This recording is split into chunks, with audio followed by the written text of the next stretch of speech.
Un focolaio epidemico importante, quello della scuola di Motta, partito da un caso indice, quello della prima maestra, ad altissima carica infettante, tanto che l'ULSS ha deciso di allargare i controlli anche agli alunni che lo scorso anno frequentavano la quinta elementare.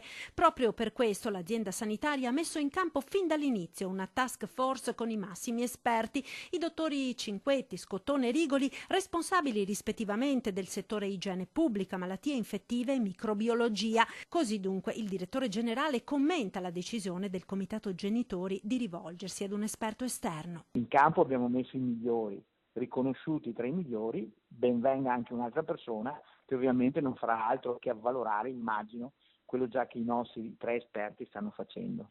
In un mondo dove è così frequente anche attraverso i social la circolazione di fake news, l'ULSS procede con i piedi di piombo per non generare falsi allarmismi. Sappiamo benissimo quanto male fa mandare fuori una falsa notizia.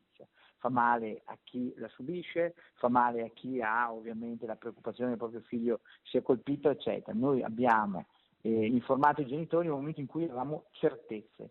Comprendendone le preoccupazioni, il direttore generale si appella così ai genitori. Chiedo a tutti, e dico a tutti i genitori, di aver fiducia nell'istituzione ULSS, nell'istituzione scuola, nel comune, perché stiamo lavorando, lo dico con franchezza, ci troviamo ogni giorno per fare il punto tra i collaboratori, stiamo lavorando veramente con serietà, professionalità e accuratezza anche nelle cose che facciamo.